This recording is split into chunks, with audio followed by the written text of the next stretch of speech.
As batalhas da Guerra Civil foram travadas por vastos exércitos a grandes custos. Algumas cenas deste programa podem perturbar espectadores, recomenda-se cautela. A mesma paixão que construiu nossa nação agora a dilacera.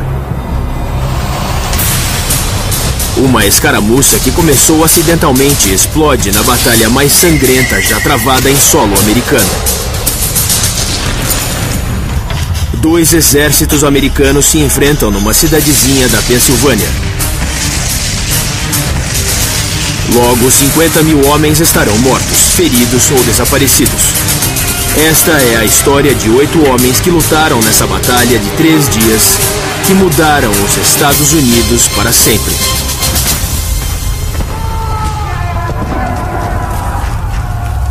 A Batalha de Gettysburg.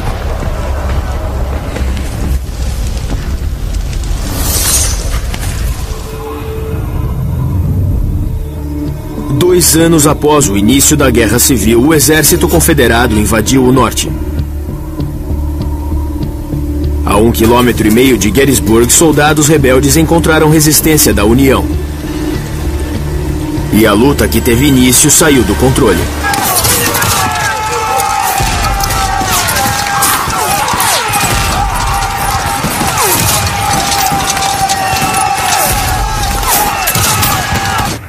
Primeiro de julho de 1863, 10 horas da manhã.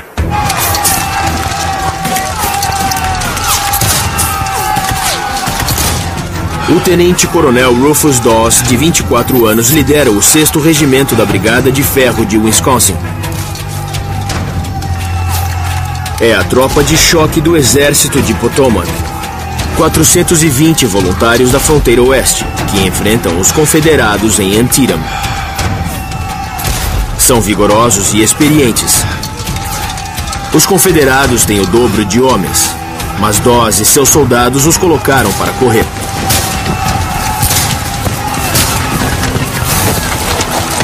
Os rebeldes encontraram um abrigo num trecho de ferrovia de 180 metros. Agora eles tinham a vantagem.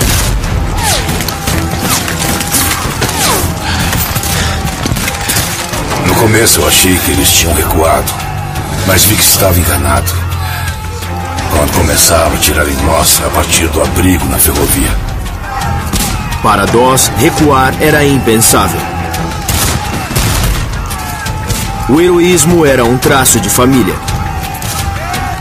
Seu bisavô, William Dawes, lutou ao lado de Paul Revere.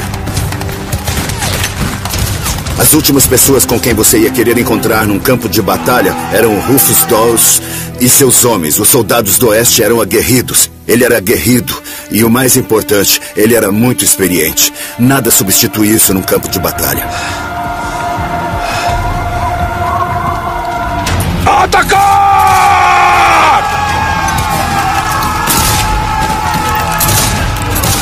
Eram apenas 175 metros até a ferrovia. Dawes perderia um homem para cada metro que avançavam. Todo o campo atrás de nós estava cheio de homens que tombavam em agonia e morriam no chão.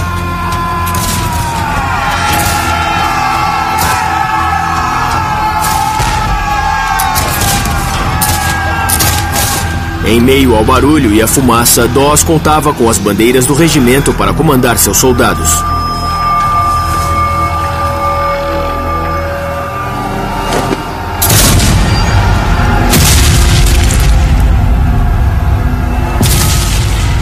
Mas bandeiras são como ímãs para o fogo inimigo.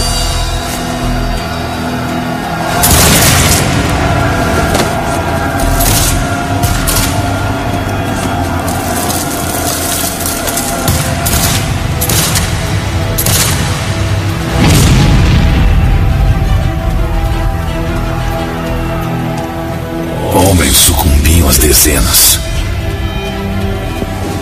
Mas os rapazes se reuniam em torno das bandeiras e seguiam em frente.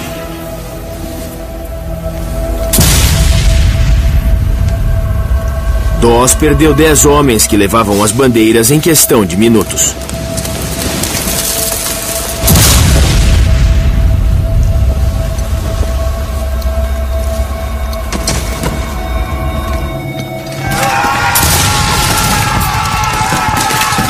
Finalmente, a bandeira confederada estava ao alcance dos homens da brigada.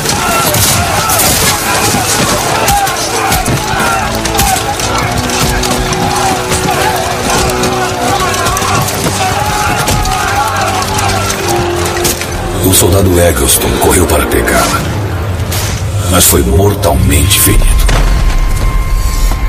O soldado Anderson, furioso com a morte de seu bravo e jovem camarada, com um golpe terrível, rachou o crânio do rebelde que atirara em Eggleston.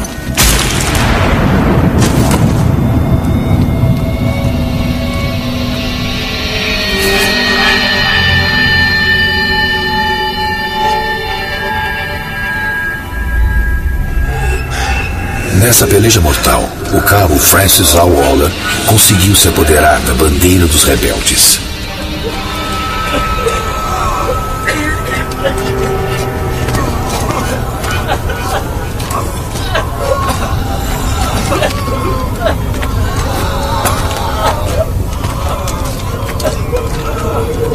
Todos vocês, larguem os mosquetes!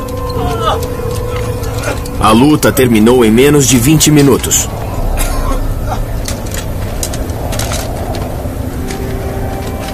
...600 rebeldes estavam mortos, feridos ou desaparecidos. Dawes perdeu quase a metade de seus homens. Dawes era um desses raros soldados que, quando tudo está caótico, conseguem pensar com clareza, conseguem encontrar um propósito. Ele sabia que precisava inspirar seus homens com sua presença.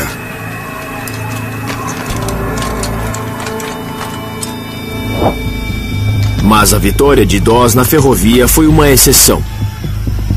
Em toda a região de Gettysburg, 28 mil soldados rebeldes esmagavam 20 mil soldados da União. A força confederada, com 75 mil homens, seguia em direção a Gettysburg. O exército da Virgínia do Norte era liderado pelo lendário comandante Robert E. Lee. A estratégia de Lee era levar a luta do sul para o norte e ameaçar cidades como Harrisburg e Washington, D.C. Encontrou o exército no rio Potomac, em Gettysburg. Foi aqui que eles lutaram. Se você olhar Gettysburg no mapa, parece uma roda de vagão, com a cidade no centro e os raios seguindo para várias direções. Robert E. Lee e todos os seus soldados chegaram a Gettysburg, mas não era o que ele queria. Essa batalha começou por acidente, começou por causa das estradas, e à medida que as tropas chegavam a essas estradas, explodiu a maior batalha já travada no hemisfério ocidental. Após uma série de vitórias em todo o sul, o exército de Lee invade o norte no auge de sua força. Robert E. Lee sentia-se confiante enquanto marchava para Gettysburg. Eles enxergavam o fim do túnel, sentiam que se vencessem no norte, a guerra finalmente acabaria. O momento era aquele, 63. O Lee sabia e não queria deixá-lo passar. É preciso lembrar que Lee não estava lá para vencer outra batalha. Robert E. Lee estava lá para vencer a guerra. 1º de julho de 1963, 3 da tarde. No lado norte de Gettysburg, soldados da União levavam a pior. Tudo o que separava a cidade dos ataques aos rebeldes era a 11ª Corporação. Vamos!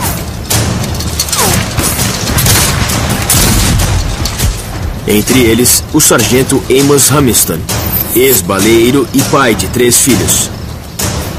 Ele se alistou depois que o presidente Abraham Lincoln pediu 300 mil recrutas. Amos Humiston era como tantos soldados da União que sentiam um profundo amor pela família e pelo lar, mas que também tinham um forte comprometimento com o exército e com a nação. Uma bala atingira suas costelas 6 semanas antes em Chancellorsville.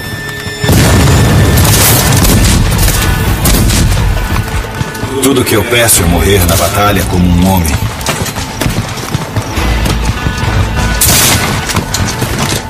Mas odeio a ideia de morrer aqui como um porco.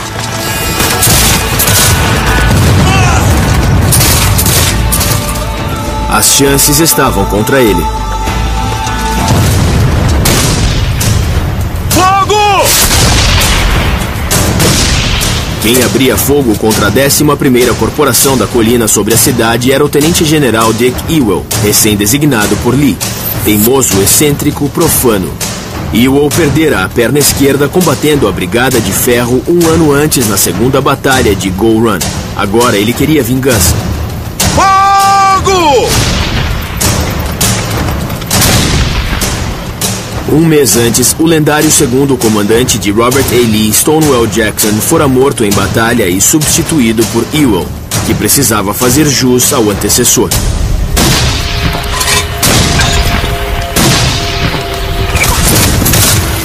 Mas naquele dia, Ewell colocou o inimigo para correr.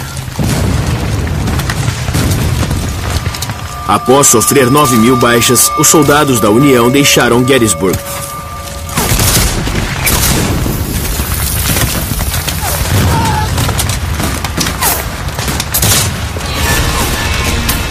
Hamilton tinha ordens para cobrir a retirada. Mas estava sob fogo pesado. Às 4 da tarde, sua unidade voltou para a cidade. Vamos! Mas não tinham para onde ir.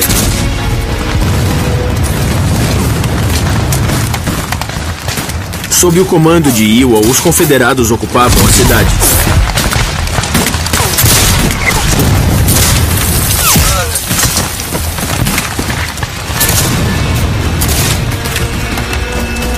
Era uma derrota para os rebeldes.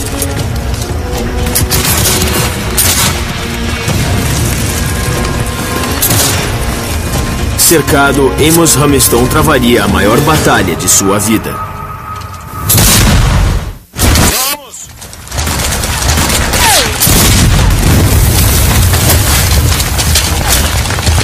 1º de julho de 1863, 4:30 da tarde.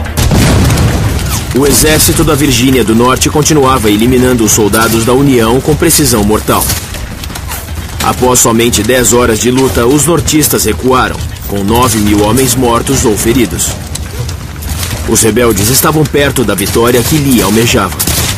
A cada batalha de Lee, a cada vitória conquistada, o que ele não conseguia era destruir o exército de Potomac. Ele apenas gastava capital, sem nenhum efeito estratégico. Lee sabia que o tempo passava e queria continuar lá para destruí-los. O sargento Amos Hamilton arriscou a vida cobrindo a retirada da União. Enquanto os soldados confederados tomavam a cidade. Dos 270 homens no regimento de Hamilton, apenas 18 não haviam sido mortos, feridos ou capturados.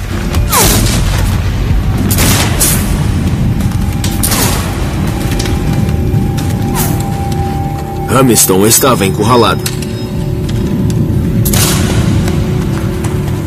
Você colocou os pequenos na cama, querida esposa, e os cobriu com carinho. Meu Frank, Ali e Fred. E eles rezaram antes de dormir. Talvez tenham sussurrado o nome de alguém que está longe, em terras sulistas, e que deseja também estar aí, junto de vocês.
Quando essa rebelião cessará?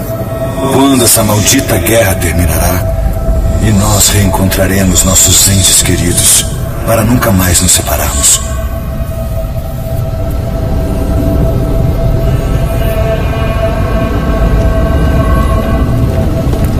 Do outro lado de Gettysburg, moradores amedrontados se escondiam onde podiam, até no cofre do banco da cidade.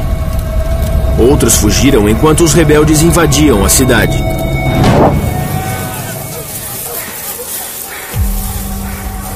Especialmente negros, que não queriam ser capturados pelo exército rebelde.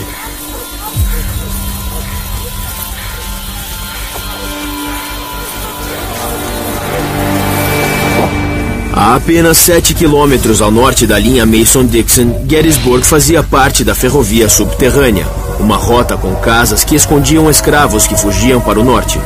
Iam para cidades como Nova York ou Filadélfia, onde aliados lhe davam alimento e proteção. Quando pegos, as represálias eram brutais. Tinham as orelhas ou os tendões cortados. Não era para menos.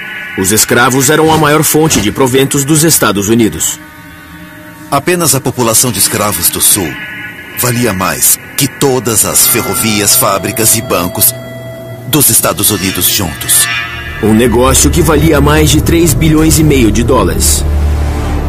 A riqueza do Sul dependia quase totalmente das pessoas que estavam escravizadas. Seja em termos de direitos ou em termos dos aspectos políticos, tudo aponta para a escravidão. A escravidão está no centro de tudo que causou a Guerra Civil. Ao cair da noite, a bandeira confederada tremulava sobre Gettysburg.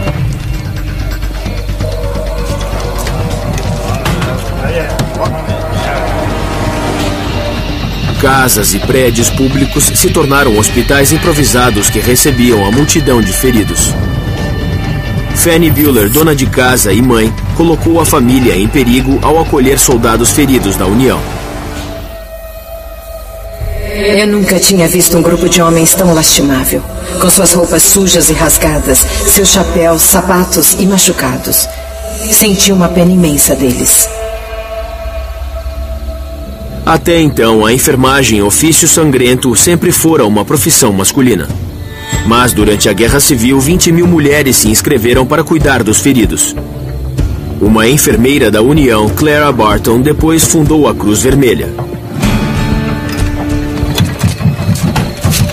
Os soldados rebeldes batiam de porta em porta, procurando soldados da União, escondidos por toda a cidade. Lee não tinha onde manter os prisioneiros. Durante a guerra, tantos foram capturados que o Norte e o Sul adotaram um código de honra. Os prisioneiros em condicional juravam que não voltariam a lutar até que fossem formalmente trocados. A condicional era assim: eu lhe dou um papel escrito. Não lute mais. E se eu pegar você lutando, então você vai se arrepender. E o que vamos fazer depois é reunir homens do seu exército e homens do nosso exército num lugar que seja neutro e vamos trocar soldados, como meninos que ficam trocando figurinhas, sabe? Eu troco 3 generais por 4 coronéis e 9 tenentes por 15 soldados. A punição por violar a condicional era a morte.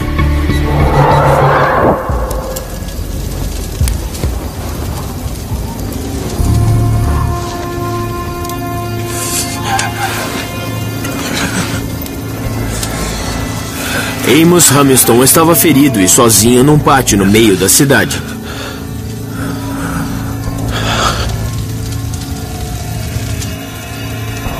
Ele tirou do bolso uma fotografia de seus 3 filhos com uma moldura de vidro.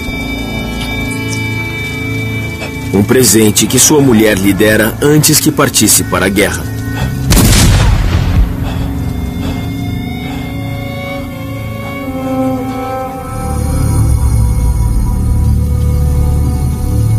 A história de Amos Hamilton comove qualquer soldado.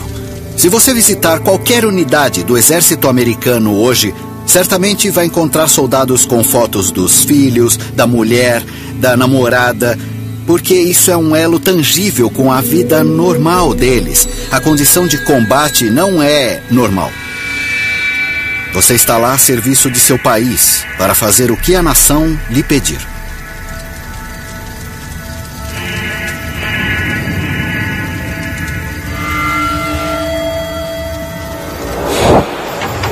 Mas os riscos aumentavam tanto para o norte quanto para o sul.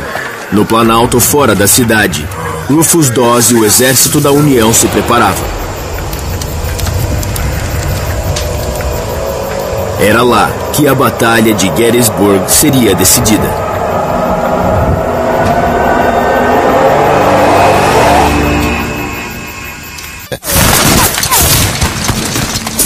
Depois de sofrer pesadas baixas, as tropas da União saíram de Gettysburg, deixando a cidade sob controle dos confederados. Pode parecer que a batalha do primeiro dia foi uma grande perda para a União. Eles foram derrotados no primeiro dia. Mas a intensa luta que eles travaram no norte e oeste da cidade, que alguns deles travaram nas ruas de Gettysburg, permitiu que eles voltassem à sua posição escolhida. Eles recuaram para uma série de montes que chegavam a 240 metros. Uma altura que dava à União uma vantagem militar crucial.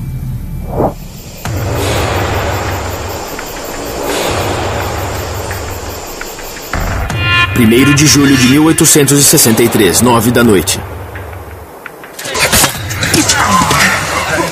No Monte Cope, Rufus Dawes e o que restara de sua brigada de ferro cavavam. Tinham uma nova arma, a pá. Construíam parapeitos, uma forma de defesa que remontava aos romanos. Adiante! Sigam em frente!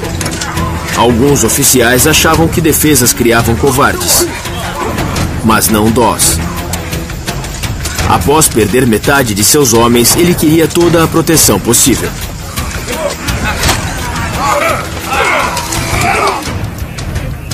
Mais abaixo, Ewell tinha ordens de Robert E. Lee para tomar os montes Cemetery e Cope, mas com seu regimento, se possível.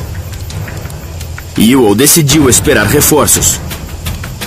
Uma decisão que teria críticas consequências.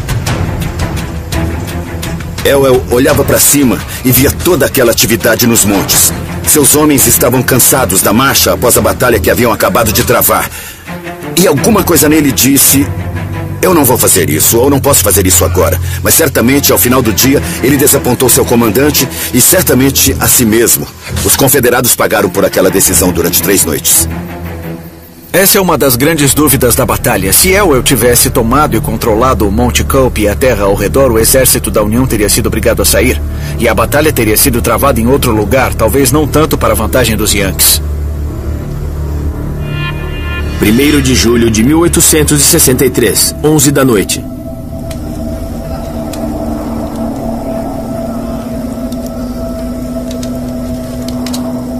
Nos campos ao redor de Gettysburg, dava-se uma sinistra colheita. A dos mortos e feridos do primeiro dia. Quem cuidava dos feridos dos dois lados era o Dr. LeGrand Wilson, confederado, profundamente religioso. Nasceu em Jackson, Mississippi, mas estudou no norte. Sua família tinha 40 escravos no Mississippi. Foi minha primeira experiência num campo de batalha.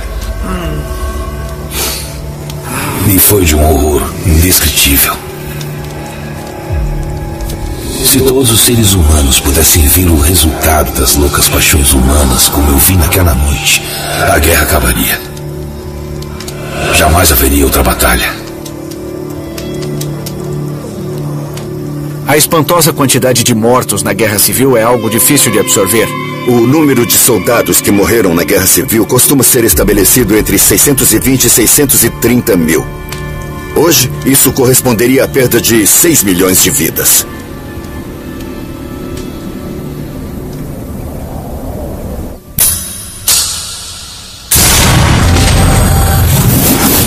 Uma inovação que tornou essa guerra tão mortal foi a bala mini.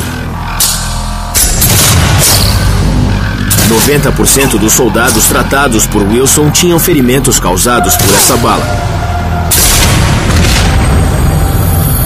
Uma base oca e ranhuras estabilizavam sua trajetória e a tornavam mais precisa.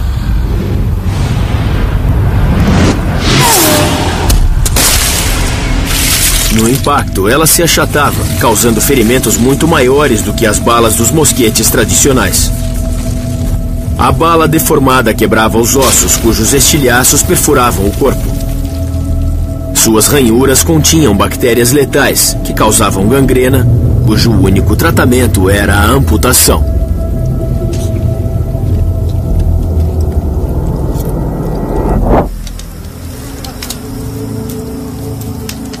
Os negros carregavam as macas. Alguns escravos usaram a invasão como uma chance para fugir. Até o final da guerra, 500 mil de escravos fugiram para o norte. 150 mil se alistaram no exército da União.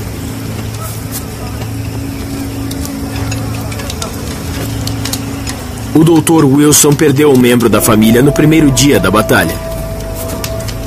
Entre os mortos estava meu sobrinho, o tenente George Adrian Halls, que deve ter sido morto pelo inimigo de manhã. Seu fiel criado Stephen foi ao campo de batalha, procurou e achou seu corpo. E o levou para o hospital para ser enterrado. Membros da mesma família serviam juntos, e por isso lutavam com tanto ardor. Em alguns estados, 1/4 ou mais dos militares mais velhos morreram na guerra, e centenas de milhares foram feridos. Em alguns casos, todos os jovens de uma cidade foram dizimados durante a guerra. – 2 de julho de 1863, meia-noite.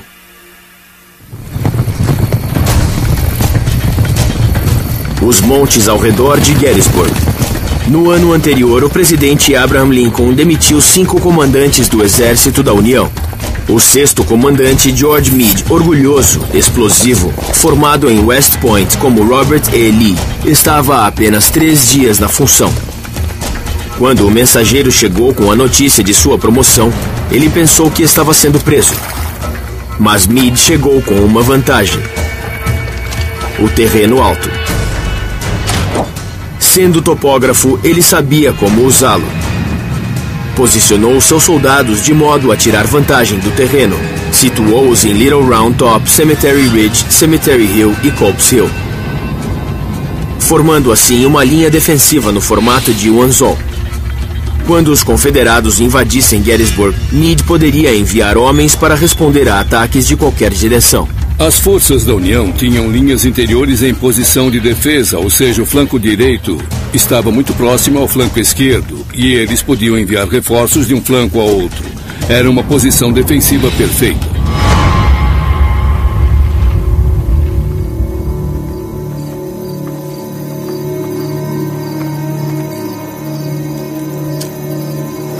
Os soldados rebeldes na cidade não repararam em Amos Hamilton.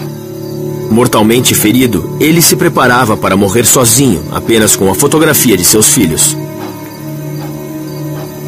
Como eu gostaria de vê-los, ver a mãe deles mais uma vez. Espero que possamos voltar a nos ver um dia. Quando eu os vir, direi bem mais do que consigo agora. Comportem-se. Então, adeus. Amos Hamilton sangrou até a morte, sem identificação.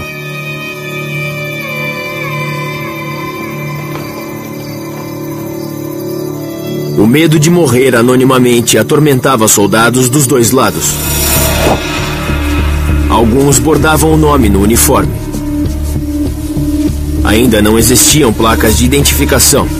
Até o final da guerra, 400 mil soldados seriam considerados desaparecidos. Não podemos imaginar a escala de morte, de sofrimento. Ninguém poderia ter imaginado uma tal carnificina.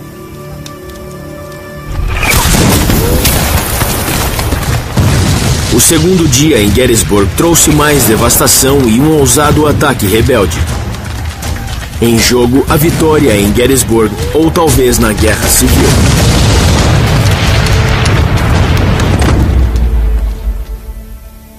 De julho de 1863, meio-dia. Os rebeldes planejam fazer um ataque surpresa, com 14.500 soldados. Sua missão é romper o cerco da União nas colinas flanqueando o Anzol de Meads. A meta dos confederados em 2 de julho era encontrar, atacar e destruir os soldados da União, desfazer a posição deles e vencer a Batalha de Gettysburg. O líder de uma unidade rebelde era o brigadeiro-general William Barksdale. Escravagista, separatista, patriota sulista, nascido em Columbus, Mississippi. Barksdale era um homem que defendia as ideias confederadas e as levava adiante com agressividade, com ódio manifesto pelos Yankees. Mas havia um problema. O território à frente dele não fora patrulhado, pois a cavalaria de Lee estava longe, a 19 quilômetros de distância, recolhendo suprimentos. A cavalaria, os olhos e ouvidos de qualquer exército não estava mais em comunicação com Lee. Lee estava cego no campo de batalha. E por causa disso ele não sabia o que a União estava fazendo, e isso, é claro, prejudica qualquer exército. Sem a cavalaria para guiá-las, as tropas rebeldes avançaram até quase ficarem à vista dos soldados da União. Barksdale e toda a força de ataque precisaram encontrar outra rota. Um atraso grave que lhes custou 2 horas. Nesse tempo, Meade reforçou suas defesas. Quando me perguntam, e se houvesse metralhadoras na Guerra Civil, eu digo, esqueça isso. Um par de walkie-talkies teria mudado o desfecho da Guerra Civil. A 5 quilômetros dali, George Meade também tinha um problema. Após 3 dias no cargo, ele perdeu o contato telegráfico com Washington, D.C. Inventado 25 anos antes, o telégrafo mudava o modo com que as batalhas da Guerra Civil eram travadas. O presidente Abraham Lincoln, um diligente comandante em chefe, gostava de receber notícias do fronte o tempo todo. A unidade de comunicação instalava linhas temporárias até os generais. Mas em Gettysburg, o equipamento não havia chegado. E os rebeldes haviam cortado as linhas. Durante esse tempo todo, ele devia pensar: Lee nos venceu muitas e muitas e muitas vezes. Se nos vencer em Gettysburg, ninguém estará entre ele e o Capitólio. Só ele. Ele não pode perder. Para enviar ordens ao fronte, Meade usou uma inovação baseada no código Morse. A sinalização com bandeiras. Ao agitar as bandeiras, formavam letras, como os pontos e traços do código. Deu certo. Meade detectava os movimentos dos rebeldes e reagia de acordo.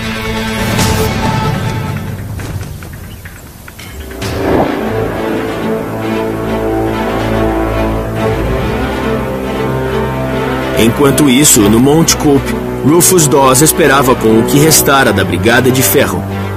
No dia anterior, haviam rechaçado os rebeldes na ferrovia.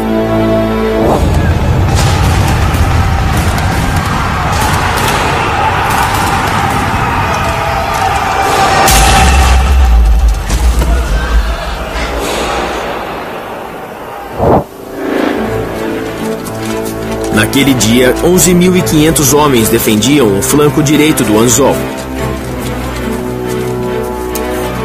O Anzol de Meade, que se estendia por mais de 5 quilômetros, era formidável. Defesas ao longo do terreno alto tornavam a linha da União quase impenetrável, desde que os soldados permanecessem em posição.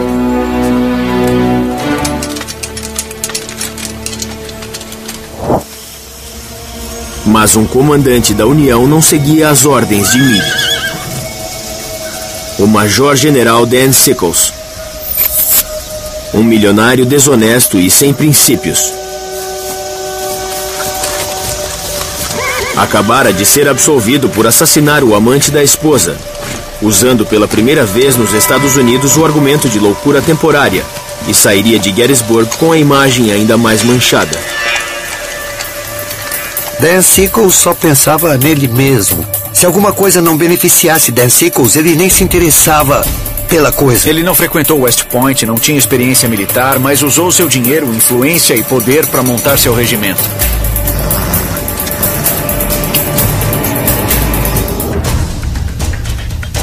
Contrariando as ordens de Meade, Sickles avançou demais com sua terceira unidade, quebrando o anzol e deixando os flancos expostos. Um erro que poderia ter custado à União a batalha e talvez a guerra.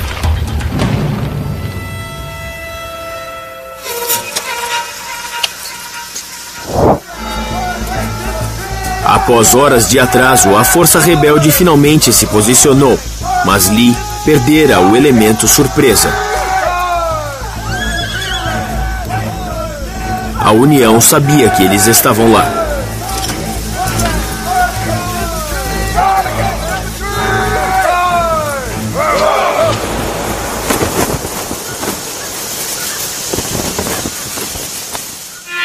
(2 de julho de 1863, 4:30 da tarde).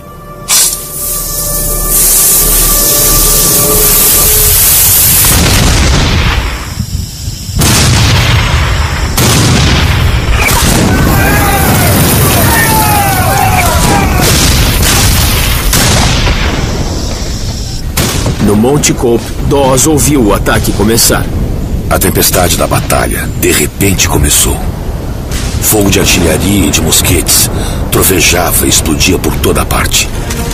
Onda após onda de soldados rebeldes lançaram um dos ataques mais épicos da Guerra Civil. Barksdale estava perto da batalha que sempre desejou, mas tinha ordens para não avançar. Vamos avançar! William Barksdale estava pronto. Mal podia se conter, mas precisou esperar.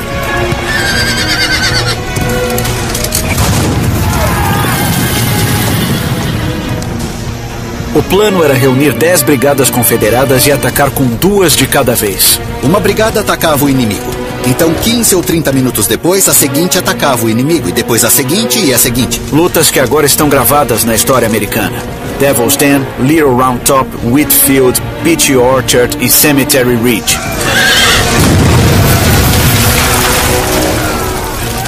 Barksdale viu que o erro de Sickles deixara a União vulnerável, criando a melhor chance para que o Sul conquistasse a vitória. Mas ainda tinha ordens de conter seus homens.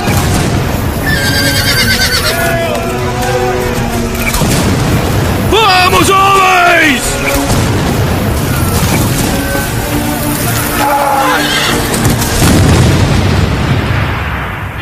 (2 de julho de 1863, 5:30 da tarde). 60 minutos haviam se passado, mas o regimento de Barksdale continuava esperando. Os gritos dos rebeldes ecoavam no ar. Cada unidade tinha um som único, feroz, selvagem, assustador.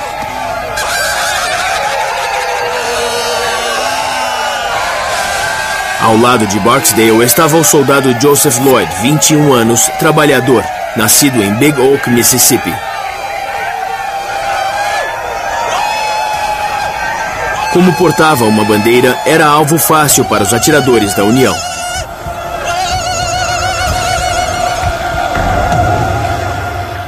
(2 de julho de 1863, 6 da tarde). Vamos, homens! 90 minutos após o início dos ataques, Barksdale e seus homens finalmente foram liberados para lutar.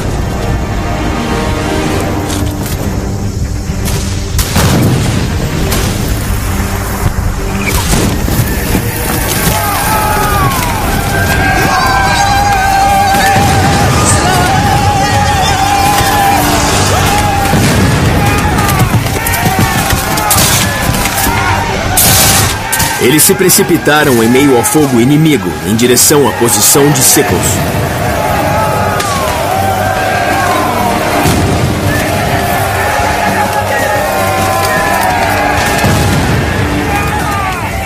O que aconteceu depois poderia mudar o curso da guerra.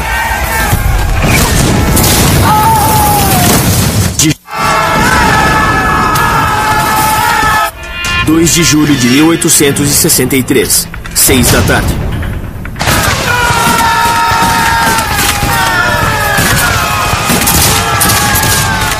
Cheios de adrenalina, seguros de sua causa, William Barksdale e sua brigada do Mississippi finalmente atacaram.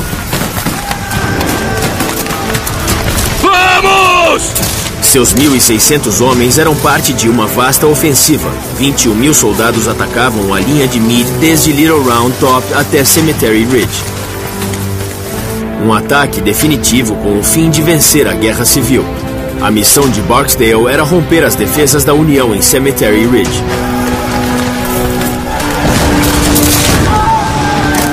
E a oportunidade para isso estava dada. Contrariando ordens, o general da União, Dan Sickles, tirou seus soldados de posição. Estavam vulneráveis, alvos fáceis para Barksdale e seus homens. Se Barksdale e outras brigadas confederadas próximas conseguissem aproveitar aquela falha na linha, seria desastroso para a União. O exército seria cortado em 2. Os homens de Barksdale se lançaram contra os soldados de Sickles, esmagando-os.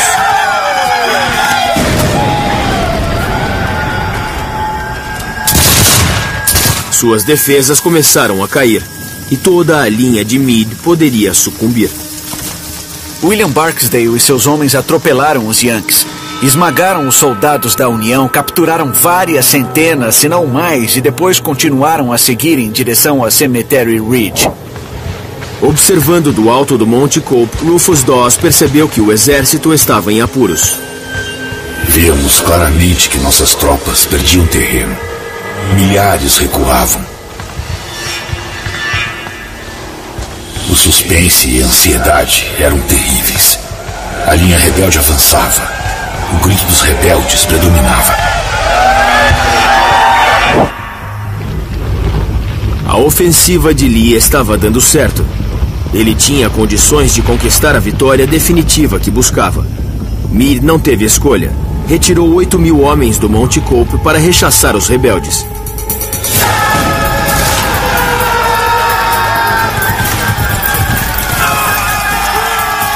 Correndo em direção a Cemetery Ridge, Barksdale e Lloyd avançaram 600 metros sob uma chuva de fogo inimigo.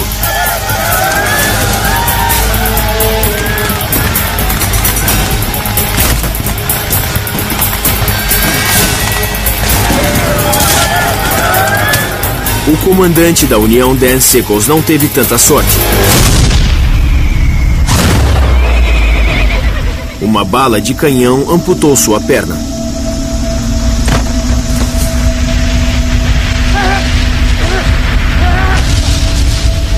Um oficial Yankee brincou.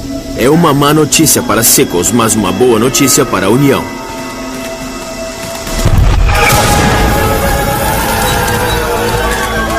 A brigada de Barksdale levou quase 1 hora, mas finalmente cruzou a linha de Sickles.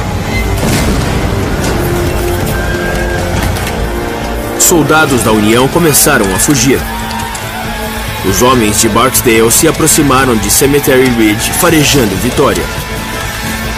Mas avançavam diretamente para mais de 20 canhões da União, a 400 metros de distância, cada um capaz de disparar 2 balas por minuto.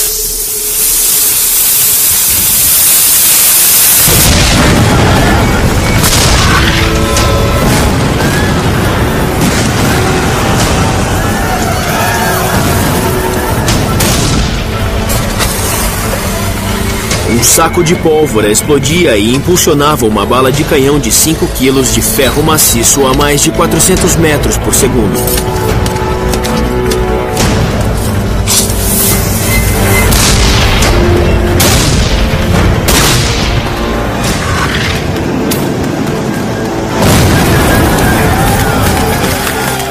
Àquela distância, Barksdale e Lloyd seriam feitos em pedaços. Barksdale foi gravemente ferido durante o ataque. Foi atingido na perna esquerda, era um ferimento perigoso e sangrava profusamente. Pediram-lhe que deixasse o campo, mas ele recusou. Continuou liderando o ataque. Mesmo tendo perdido parte do pé esquerdo, continuou na cela. liderando o ataque. Sabia o que estava em jogo. A brigada do Mississippi chegou perto de cruzar as linhas da União, mas os reforços de Meade barraram o caminho de Barksdale e Lloyd. Eu virei para frente e vi o inimigo correndo pelo mato e atirando em nós. Eles tinham vindo do alto do monte. E o valente Barksdale cavalgou até nós e assim mesmo gritou: "Adiante!" Exaustos, os homens de Barksdale finalmente saíram da formação, perdendo o poder de fogo combinado. A bandeira rebelde tornava Lloyd um ímã para balas. Um choque, como se eu tivesse um ferro na mão esquerda e uma ponta tivesse prendido no chão.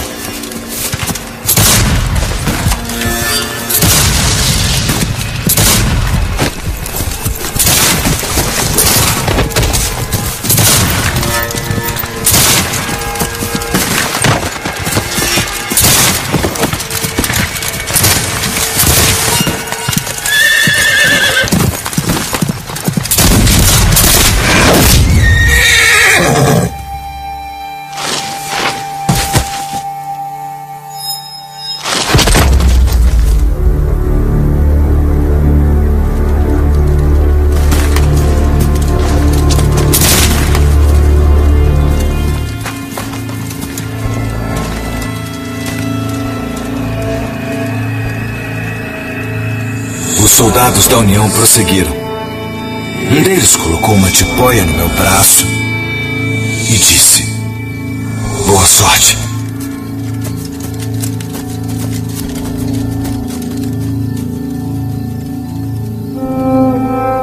%50 dos homens da brigada de Barksdale estavam mortos, feridos ou capturados.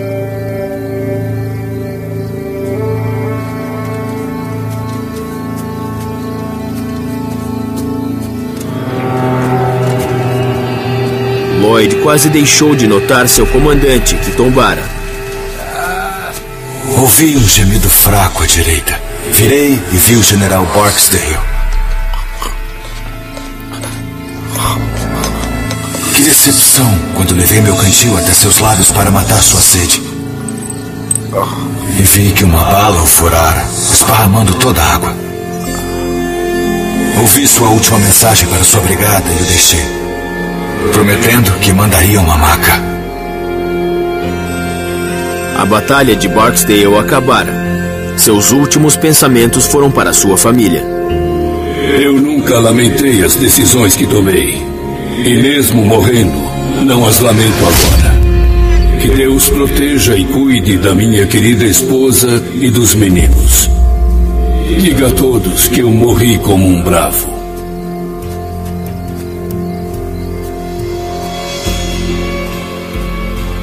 Provavelmente ele pensava: eu terminarei a guerra. Eu serei o grande instrumento que romperá a linha da União ao meio e destruirá o exército do Potomac e eliminará sua oposição ao meu exército de uma vez por todas. E seu regimento teve um desempenho inacreditável e quase triunfou. O anzol de Meade resistira. Era o fim da ofensiva. O general confederado Longstreet disse que haviam sido as melhores 3 horas de luta jamais realizadas em qualquer campo de batalha. 16 mil estavam mortos, feridos ou desaparecidos de ambos os lados. Mas o segundo dia ainda não terminara. Para afastar os rebeldes, Meade tirou soldados do Monte Cope. Ao cair da noite, apenas 1.400 soldados da União continuavam a defendê-lo. Era uma oportunidade que os confederados não perderiam. Era a grande chance deles. 2 de julho de 1863, 8 da noite. No Monte Cope, Robert E. Lee percebe uma nova chance de vitória. Meade tirou 8.000 soldados do monte para repelir o ataque rebelde. Apenas 1.400 soldados haviam restado. Agora 4.500 rebeldes avançam na direção deles.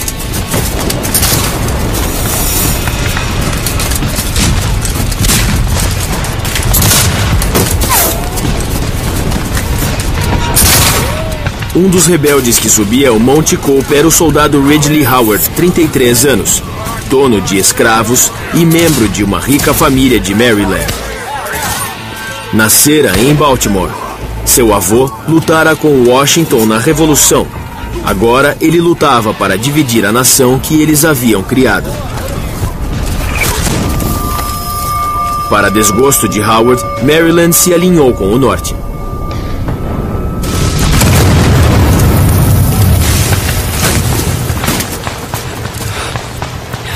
Maryland estava muito dividido na parte leste do estado. A escravidão estava enraizada, arraigada. Ridley Howard vinha dessa economia rural da classe escravagista.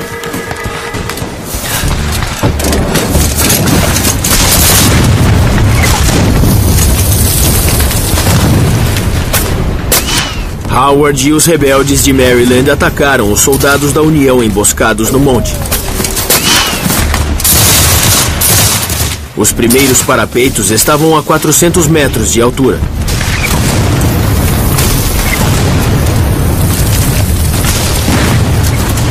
Foi um caos. Balas e projéteis voavam em todas as direções.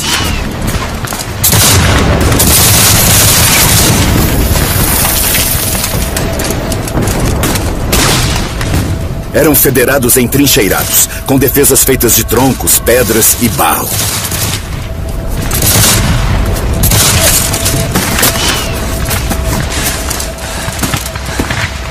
Eles deviam estar pensando: essa é a minha última luta. Eu não vou escapar daqui. Como se manter eficiente assim é isso que faz um verdadeiro herói. Prosseguíamos em costa acima, nossa linha continuamente rompida pelas imensas pedras das quais precisávamos desviar. Howard enfrentava uma luta tão feroz que um rebelde a chamou de matadouro. Não era uma posição nada agradável, com gritos contínuos de que estávamos atirando em nossos próprios homens.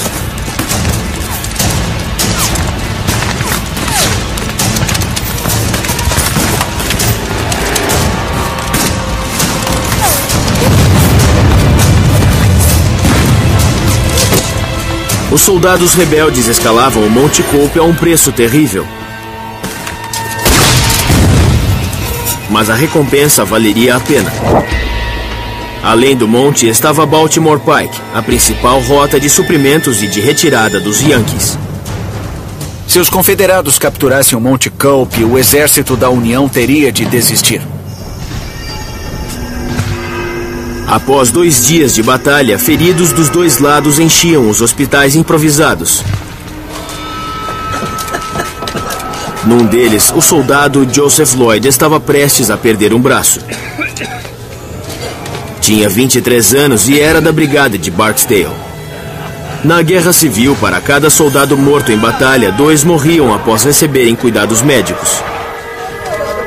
A solução mais rápida para a maioria dos ferimentos graves era a amputação. A medicina ainda engatinhava, mas já havia anestesia.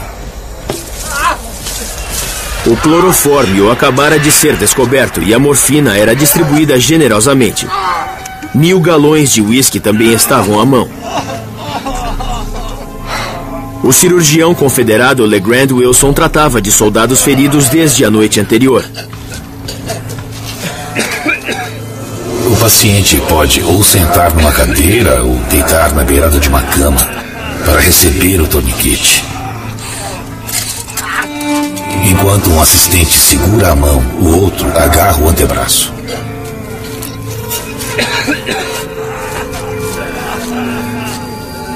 A amputação levava em média 12 minutos.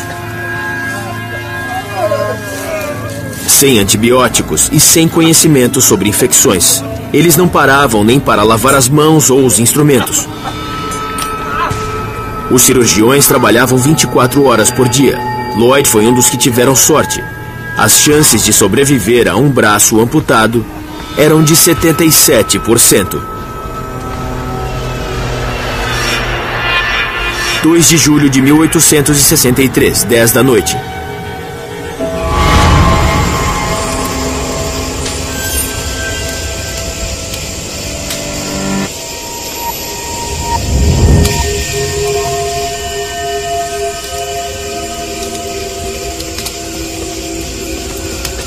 Rufus Dawes e seus homens estavam entre os poucos Yankees que haviam restado no Monte Cope.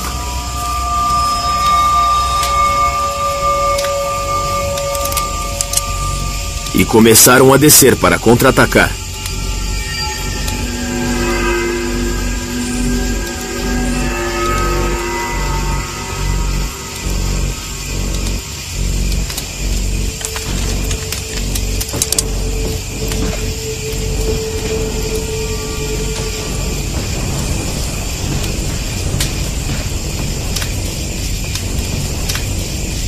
É um ataque! Cuidado!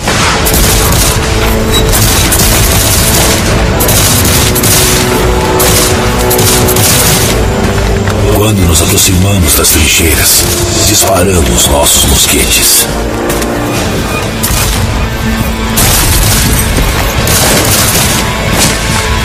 Devido à escuridão e à surpresa de nossa chegada, o inimigo atirou cegamente.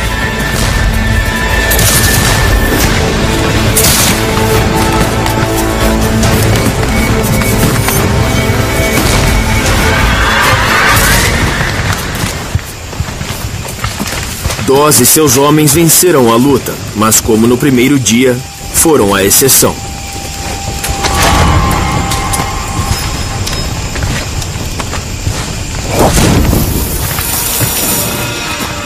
Perto dali, a unidade de Ridley Howard tomou um trecho crucial de defesas e continuou avançando sob fogo pesado.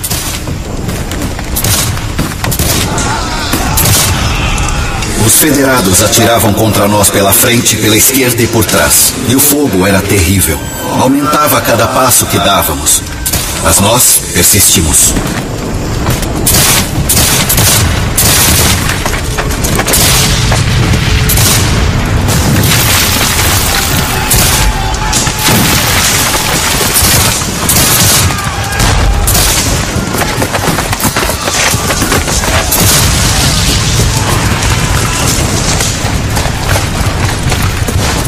Estavam a apenas 500 metros de Baltimore Pike, uma posição que ameaçaria toda a linha da União. Mas à noite, em terreno desconhecido, uma grande oportunidade foi perdida. Eles estavam na retaguarda do exército da União, estavam no flanco do exército da União. Mas devido a algo tão simples, a escuridão, eles nem sabiam quão perto estavam. Incapazes de distinguir amigos de inimigos, eles pararam de atirar. Se os confederados tivessem conseguido tomar o Monte Cope na noite de 2 de julho e rompido a linha, teriam tomado o centro de comunicações da União em Baltimore Pike, onde também estavam os vagões de suprimentos e a artilharia de reserva.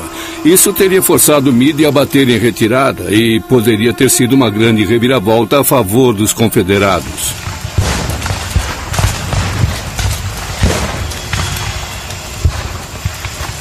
Enquanto o fogo diminuía no Monte Cope, a União vencia um tipo diferente de batalha.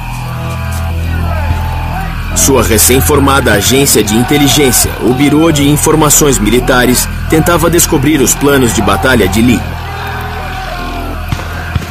Os agentes do BMI interrogaram prisioneiros confederados e descobriram que tinham homens de todas as divisões rebeldes, salvo uma. A de George Pickett. Eram os únicos reforços de Lee. Meade esperava que os rebeldes atacassem no dia seguinte com tudo que tinham. Era bem provável que George Pickett liderasse o ataque.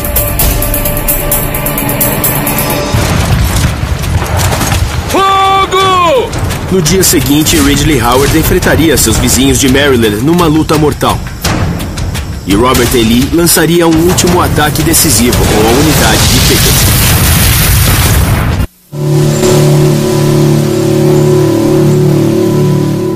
– 3 de julho de 1863, 5 da manhã.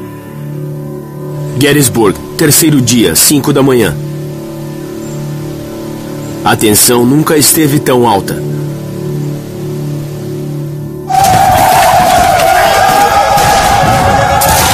No dia anterior, Robert E. Lee esteve prestes a conquistar a vitória.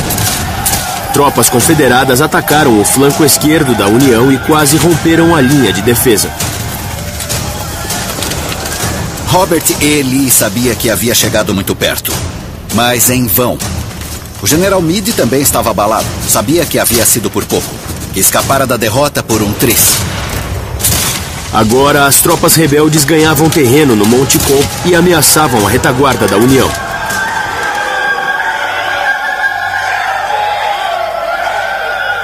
Meade mandou reforços. Uma brigada da União era liderada pelo coronel James Wallace, um homem culto, rico, também de Maryland. O único coronel nortista que possuía escravos. Durante a Revolução, seu avô e o de Ridley Howard haviam lutado no mesmo regimento. Naquele dia, os netos lutariam um contra o outro. Maryland, como outros estados na fronteira, estava dividido em relação a quem apoiar. Precisavam decidir de que lado estavam. Maryland era um dos 5 estados na fronteira leais à União, mas lá a escravidão era legal. Escravagistas discutiam com anti-escravagistas. Tropas federais ocuparam Baltimore durante toda a guerra para evitar um levante confederado.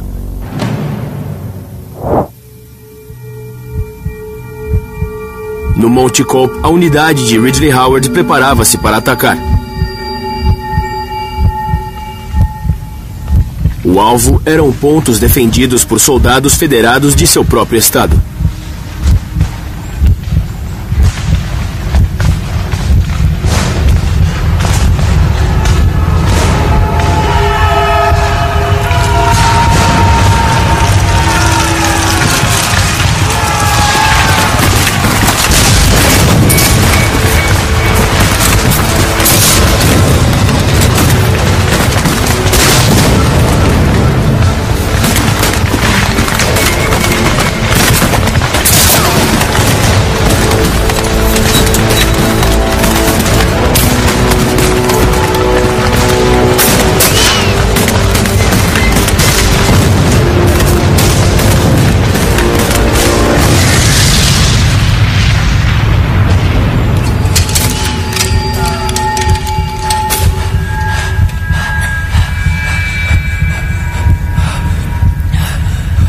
Os homens pareciam sentir a gravidade da ocasião e entender o caráter desesperado do ataque a ser feito.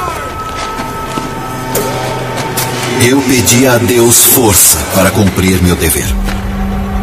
Na noite anterior, os rebeldes haviam sido 3 vezes mais numerosos que os federados. Agora, a proporção se invertera. Fogo!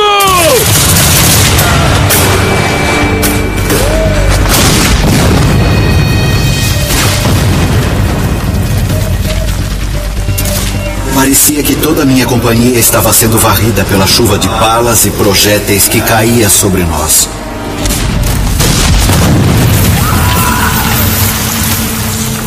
Foi como se um demônio se apoderasse de mim. Eu só tinha um pensamento: vingar meus camaradas. Apontar! Fogo!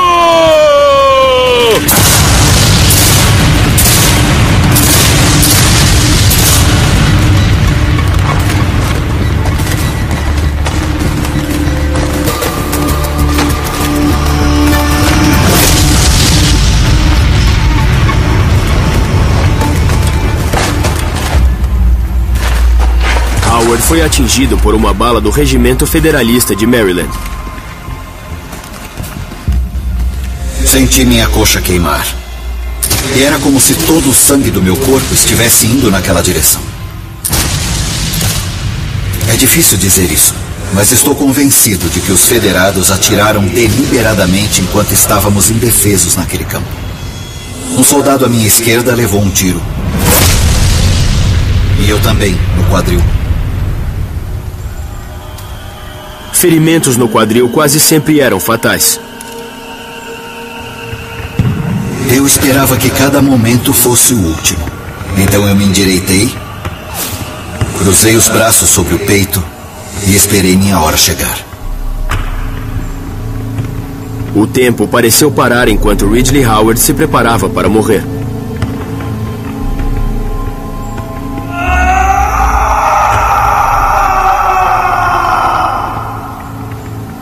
James Wallace não deixaria um nativo de Maryland sofrer, não importava de que lado estivesse. Os primeiros confederados de Maryland nos atacaram e foram esmagados. Com pesar, recolhemos nossos velhos amigos e conhecidos e cuidamos deles com cuidado e carinho.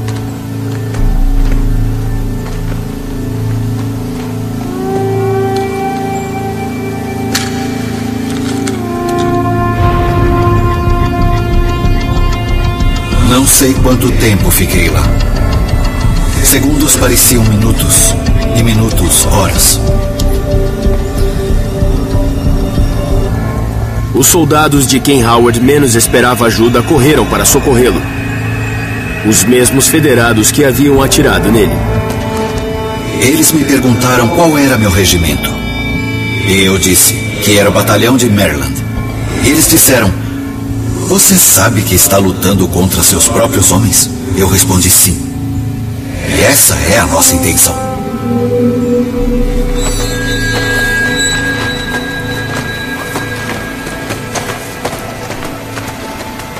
Como a investida rebelde ao Monte Cope foi frustrada, Robert E. Lee preparou outro ataque devastador. Seria uma das batalhas mais famosas da Guerra Civil, com 12.000 soldados confederados e centenas de canhões. A maior barragem de artilharia da história da América do Norte estava prestes a começar. –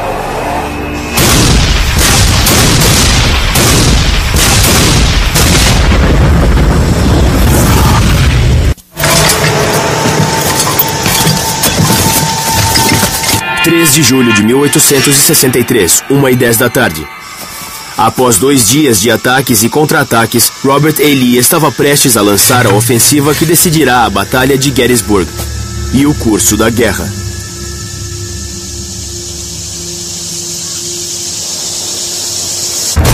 Ele enviaria 12.000 soldados da divisão de George Pickett, seus únicos novos reforços. A missão era atacar o centro da União e dividir o exército do Potomac em 2. Lee empurrou todas as suas fichas para o centro da mesa, porque sabia que era a última chance que teria. Foi uma decisão calculada, bem pensada, e tinha uma chance razoável de sucesso. O líder de uma das brigadas rebeldes era o general Joe Davis, aristocrata e dono de escravos. Seu tio era o presidente dos confederados, Jefferson Davis. Sua cidade natal, Vicksburg, no Mississippi, estava sob cerco da União.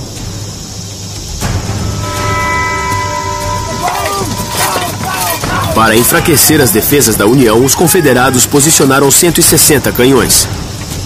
Uma linha de artilharia tinha 3 quilômetros de comprimento.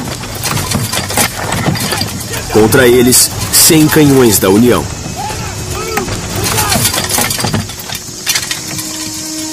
Fazia 31 graus e o calor era brutal. Fogo! Fogo! Fogo!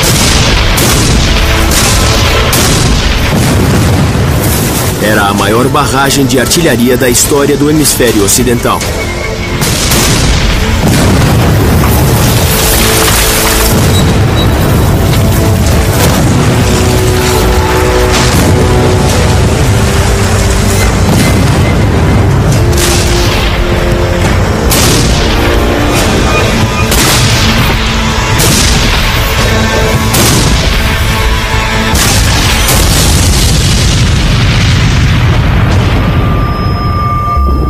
A percussão sacudia os órgãos internos.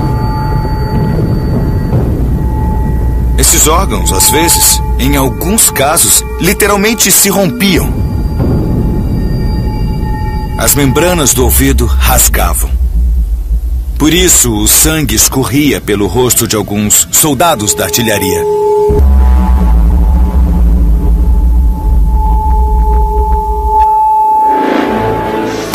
A barragem da artilharia era ouvida em Harrisburg, na Pensilvânia, a 65 quilômetros de distância.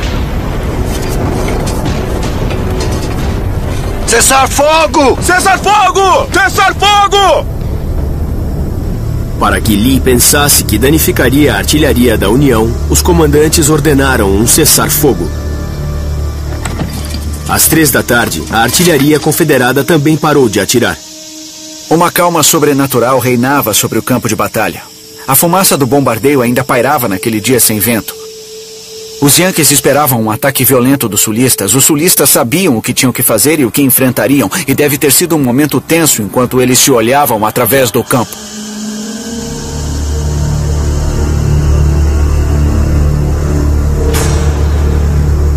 O comando confederado julgava seguro enviar seus soldados. Era a hora de começar uma das batalhas mais famosas da Guerra Civil.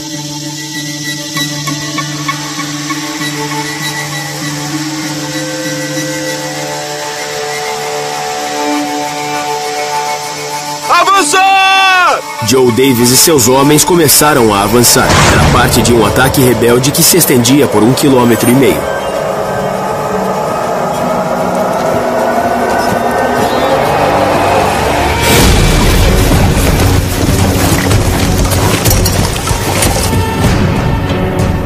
Para alcançar as linhas da União, eles precisavam atravessar 1.700 metros de campo aberto e depois subir uma colina.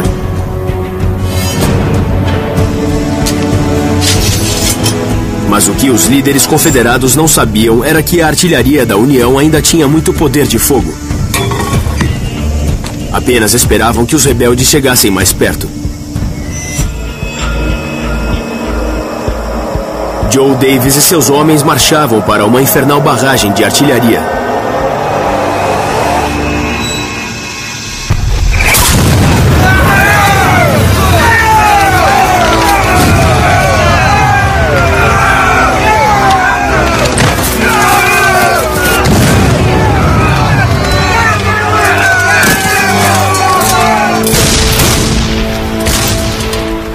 Primeiro, o canhão rifle de artilharia, feito com 4 camadas de 11 centímetros de ferro fundido. Inventado 2 anos antes, eram resistentes e confiáveis e tinham uma abertura com ranhuras de 7 centímetros para aumentar o alcance e a precisão. O canhão disparava balas que explodiam no momento do impacto. Projéteis e estilhaços explodiam sobre a cabeça dos inimigos.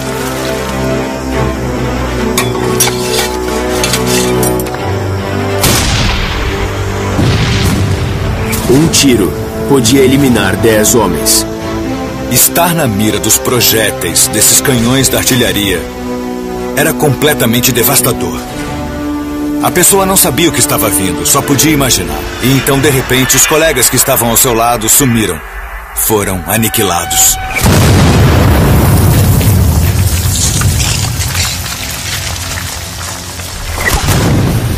Parar para responder o fogo em campo aberto era suicídio.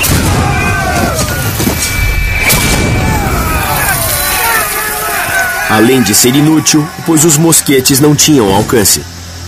Vamos, homens! Davis sabia que seus homens precisavam continuar avançando. Éramos cada vez menos numerosos a cada passo, sob aquele fogo destrutivo que atingia fatalmente nossa frente e flanco esquerdo. Os soldados mostravam grande calma, dispostos a avançar sem parar, fechando os intervalos em suas fileiras. A meio caminho de Cemetery Ridge, os rebeldes entraram na mira do canhão Napoleão. O mais antigo e também o mais popular na Guerra Civil. Disparava 4 tipos de munição, incluindo balas de canhão de 6 quilos. Quando lançadas na frente de soldados que avançam, podem derrubar uma fileira como se fossem pinos de boliche. É difícil entender como eles continuaram avançando diante de tal ataque. Revelaram um altíssimo grau de coragem. Até que pudessem revidar, Davis e seus homens foram apenas alvos de prática de tiro para os federados. O ataque, que ficou conhecido como Investida de Pickett, era barrado a tiros de canhão.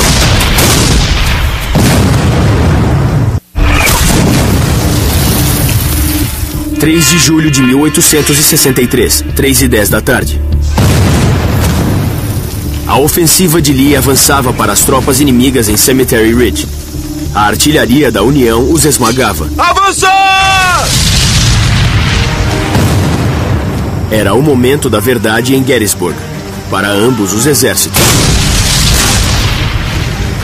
Joe Davis e seus homens estavam a 400 metros dos canhões da União, ao alcance da caixa de metralha. A caixa de metralha era a arma mais devastadora da época. Latas cheias com 28 bolas de ferro.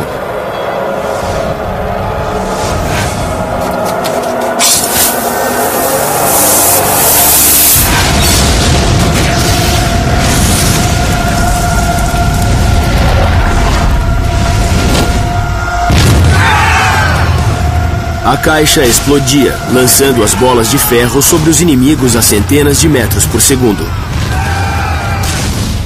A caixa de metralha transformou o canhão numa gigantesca espingarda. Era capaz de eliminar 20 homens por vez, se não mais. Eles eram totalmente dilacerados. Cabeça, braços, pernas. E era muito desesperador para os outros soldados testemunharem tal cena. 3 de julho de 1863, 3h15 da tarde. Davis reagrupou seus soldados numa estrada de terra a 200 metros da linha da União. Agora estavam ao alcance dos mosquetes dos inimigos.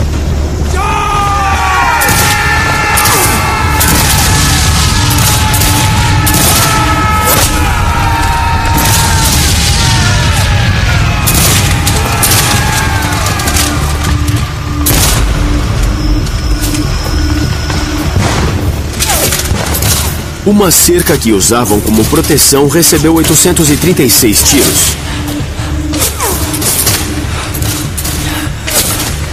A brigada à esquerda de Davis não conseguiu chegar, deixando o flanco exposto e abrindo um intervalo na linha dos rebeldes.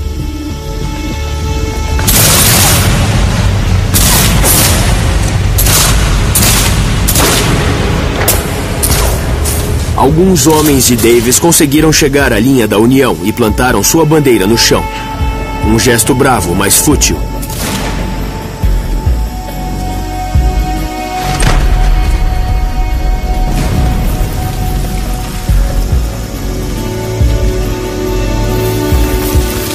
O restante da unidade de Davis cedeu e recuou. –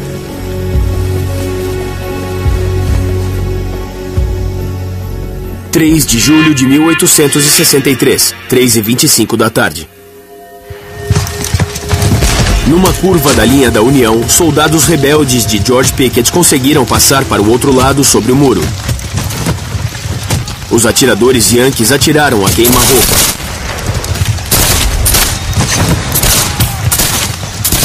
Era a hora do combate corpo a corpo. Era extremamente brutal. Os homens usavam seus cabos de mosquetes, suas facas de guerra, suas baionetas para bater, assim como outras armas. Os rebeldes tomaram 3 canhões, mas logo foram dominados. Era a última chance de Lee em Gettysburg. Mas não bastou. Eles quase dividiram o exército da União em 2, quase conseguiram. O momento mais promissor de Robert E. Lee se transformou em sua maior derrota. 3 de julho de 1863, 3h35 da tarde. Toda a linha rebelde bateu em retirada. Eles foram obrigados, forçados a se retirar pelo mesmo terreno em que fizeram um ataque tão corajoso e intrépido. Mais da metade dos homens que iniciaram a investida de Pickett estavam mortos, feridos, capturados ou desaparecidos. Lee perdeu 1/3 de seu exército em Gettysburg. Foi a batalha mais sangrenta já travada em solo americano. Foram mais de 50.000 baixas. A audaz invasão do norte por Robert E. Lee havia fracassado. 4 de julho de 1863. Dia da Independência. Rufus Dawes, da Brigada de Ferro, completava 25 anos.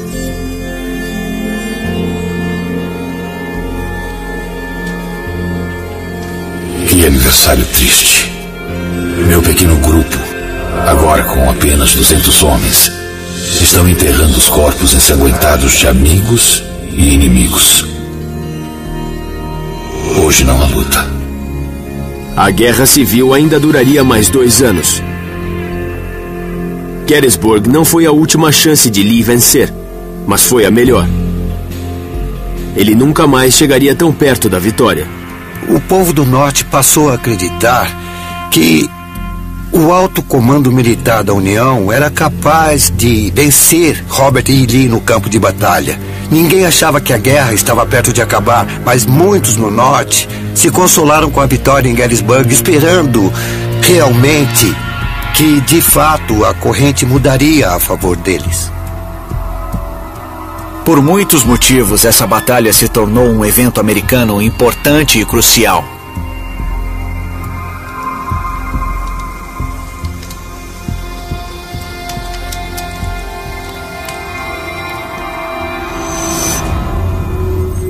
Rufus Dawes deixou o exército em 1864, com sintomas que lembram a síndrome do estresse pós-traumático. Seu filho Charles se tornou o 30º vice-presidente dos Estados Unidos da América ao lado de Calvin Coolidge. Joe Davis despertou para a notícia de que sua cidade natal, Vicksburg, fora tomada por Ulysses S. Grant. Adoeceu gravemente, mas manteve o comando. Acompanhou Lee até Appomattox, para a rendição formal do Sul.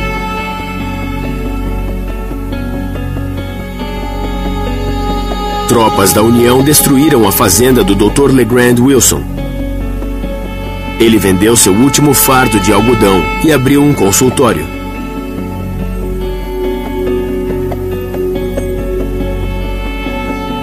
Ridley Howard se recuperou e voltou para a guerra. Perdeu uma perna em Cold Harbor em 1864. Segundo a lenda, seu fantasma ainda assombra sua casa em Baltimore.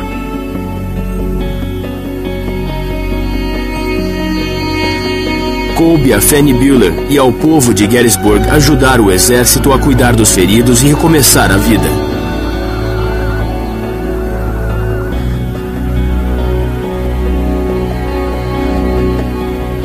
A cidade de Gettysburg foi tomada durante meses pelos feridos. O cheiro da morte pairou no ar por semanas, por meses.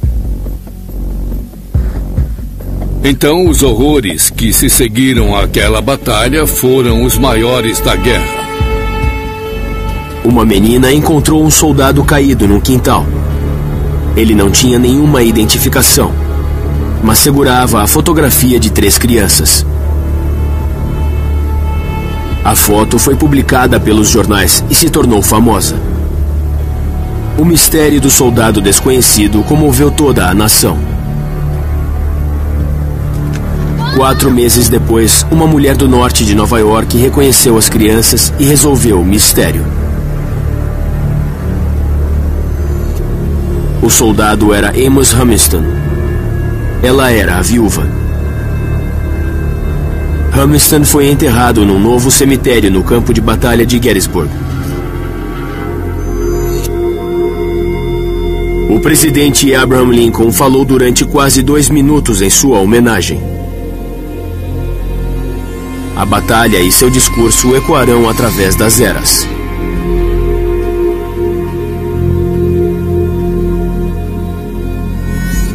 Nós faremos tudo para que esses homens não tenham morrido em vão.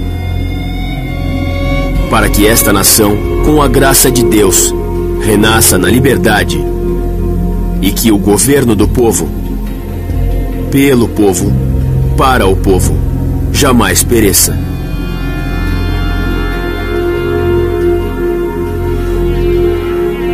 Gettysburg foi um ponto de virada na guerra que decidiu o futuro dos Estados Unidos. Preservou uma nação que nasceu livre e sob o princípio de que todos os homens são criados iguais.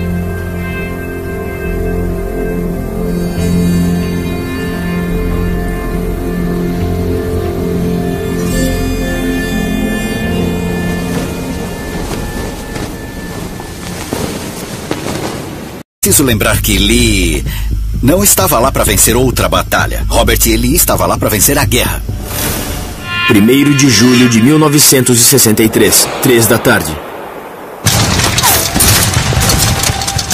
No lado norte de Gettysburg, soldados da União levavam a pior.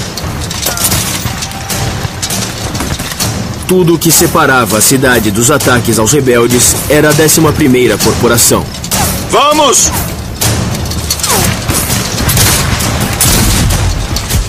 Entre eles, o sargento Amos Humiston, ex-baleeiro e pai de 3 filhos.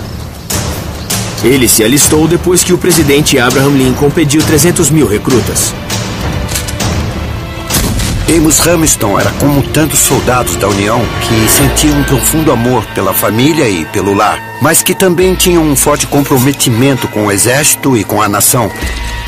Uma bala atingira suas costelas 6 semanas antes em Chancellorsville.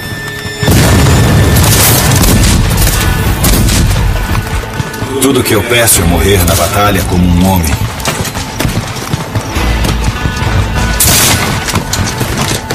Mas odeio a ideia de morrer aqui como um porco.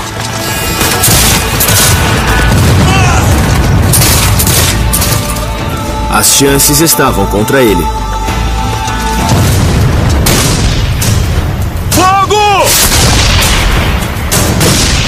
Quem abria fogo contra a 11ª Corporação da Colina sobre a cidade era o tenente-general Dick Ewell, recém-designado por Lee.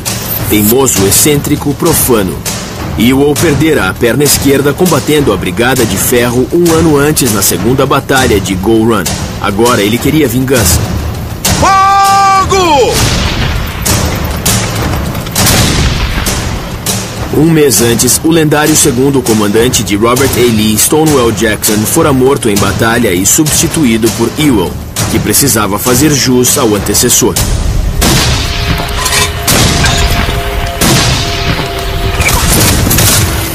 Mas naquele dia, Ewell colocou o inimigo para correr. Após sofrer 9.000 baixas, os soldados da União deixaram Gettysburg.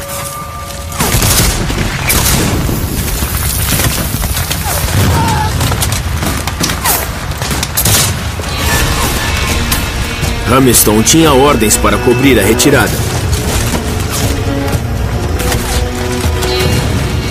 Mas estava sob fogo pesado. Às 4 da tarde, sua unidade voltou para a cidade. Vamos! As batalhas da Guerra Civil foram travadas por vastos exércitos a grandes custos. Algumas cenas deste programa podem perturbar espectadores. Recomenda-se cautela. A mesma paixão que construiu nossa nação agora a dilacera. Uma escaramuça que começou acidentalmente explode na batalha mais sangrenta já travada em solo americano. 2 exércitos americanos se enfrentam numa cidadezinha da Pensilvânia. Logo, 50.000 homens estarão mortos, feridos ou desaparecidos. Esta é a história de 8 homens que lutaram nessa batalha de 3 dias, que mudaram os Estados Unidos para sempre.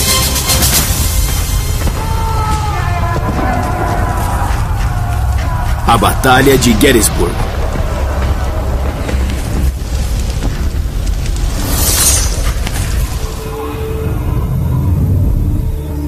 Dois anos após o início da Guerra Civil, o exército confederado invadiu o norte. A 1,5 km de Gettysburg, soldados rebeldes encontraram resistência da União. E a luta que teve início saiu do controle.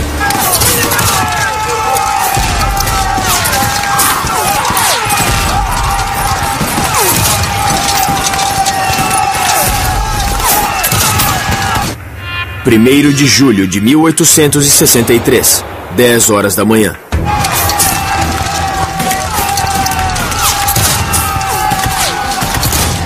O tenente-coronel Rufus Dawes, de 24 anos, lidera o 6º Regimento da Brigada de Ferro de Wisconsin. É a tropa de choque do Exército de Potomac. 420 voluntários da fronteira oeste, que enfrentam os confederados em Antietam. são vigorosos e experientes. Os confederados têm o dobro de homens, mas Dawes e seus soldados os colocaram para correr.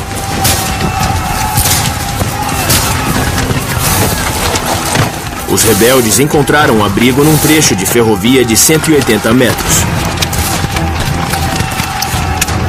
Agora eles tinham a vantagem.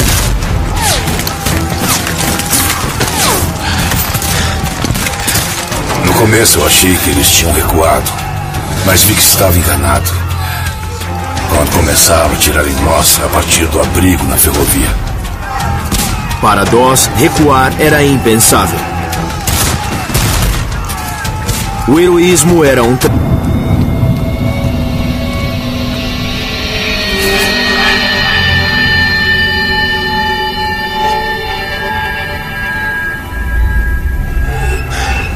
Nessa peleja mortal, o cabo Francis A. Waller conseguiu se apoderar da bandeira dos rebeldes.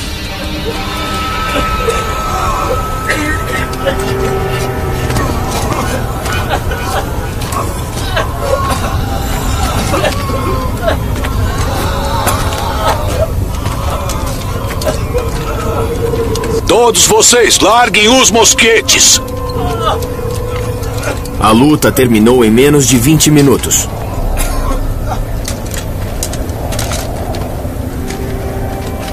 ...600 rebeldes estavam mortos, feridos ou desaparecidos.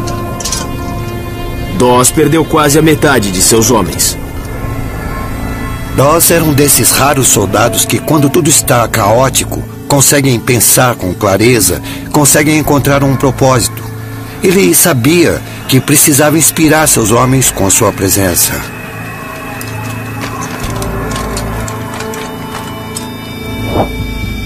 Mas a vitória de Dawes na ferrovia foi uma exceção. Em toda a região de Gettysburg, 28 mil soldados rebeldes esmagavam 20 mil soldados da União. A força confederada, com 75 mil homens, seguia em direção a Gettysburg. O exército da Virgínia do Norte era liderado pelo lendário comandante Robert E. Lee. A estratégia de Lee era levar a luta do sul para o norte e ameaçar cidades como Harrisburg e Washington, D.C. Encontrou o exército no rio Potomac, em Gettysburg. Foi aqui que eles lutaram. Se você olhar Gettysburg no mapa, parece uma roda de vagão, com a cidade no centro e os raios seguindo para várias direções. Robert E. Lee e todos os seus soldados chegaram a Gettysburg, mas não era o que ele queria. Essa batalha começou por acidente, começou por causa das estradas, e à medida que as tropas chegavam a essas estradas, explodiu a maior batalha já travada no hemisfério ocidental. Após uma série de vitórias em todo o sul, o exército de Lee invade o norte no auge de sua força. Robert E. Lee sentia-se confiante enquanto marchava para Gettysburg. Eles enxergavam o fim do túnel, sentiam que se vencessem no norte, a guerra finalmente acabaria. O momento era aquele, 63. O Lee sabia e não queria deixá-lo passar. É traço de família. Seu bisavô, William Dawes, lutou ao lado de Paul Revere. As últimas pessoas com quem você ia querer encontrar num campo de batalha eram Rufus Dawes e seus homens. Os soldados do Oeste eram aguerridos. Ele era aguerrido e, o mais importante, ele era muito experiente. Nada substitui isso num campo de batalha. Atacar!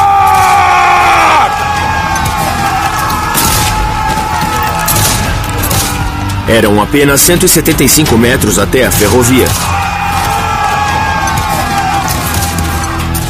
Dawes perderia um homem para cada metro que avançavam. Todo o campo atrás de nós estava cheio de homens que tombavam em agonia e morriam no chão.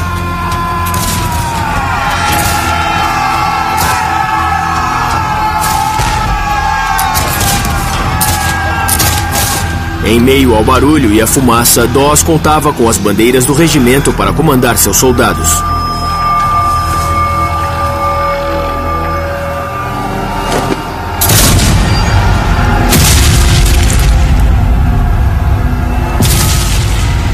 Mas bandeiras são como ímãs para o fogo inimigo.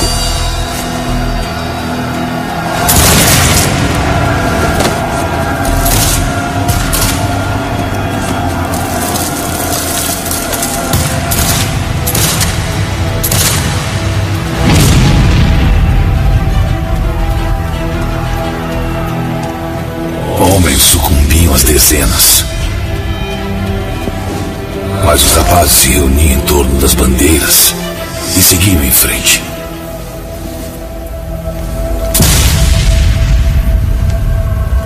Dawes perdeu 10 homens que levavam as bandeiras em questão de minutos.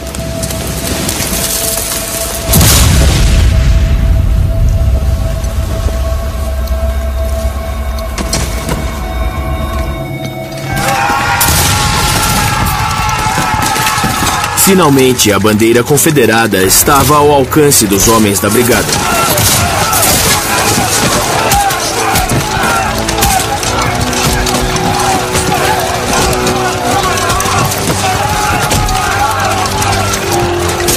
O soldado Eggleston correu para pegá-la, mas foi mortalmente ferido.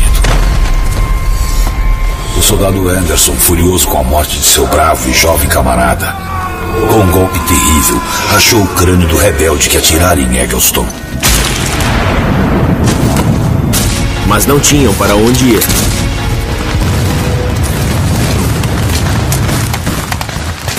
Sob o comando de Ewell, os confederados ocupavam a cidade.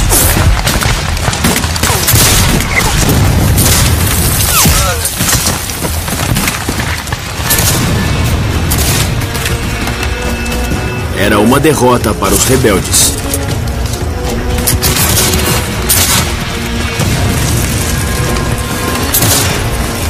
Cercado, Amos Hamilton travaria a maior batalha de sua vida.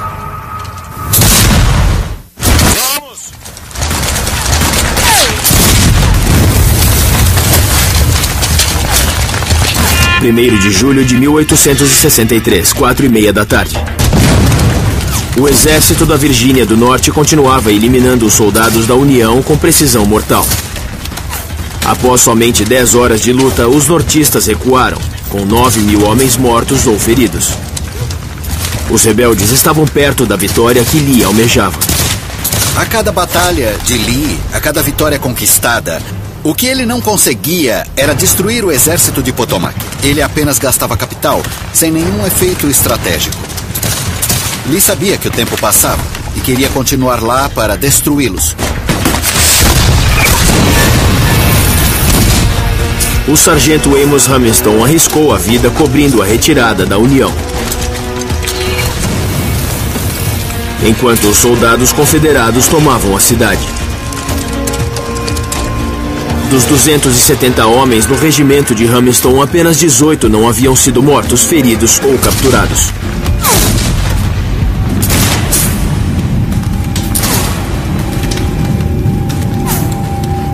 Hamilton estava encurralado. Você colocou os pequenos na cama, querida esposa, e os cobriu com carinho. Meu Frank, Ali e Fred. E eles rezaram antes de dormir. Talvez tenham sussurrado o nome de alguém que está longe, em terras sulistas, e que deseja também estar aí, junto de vocês.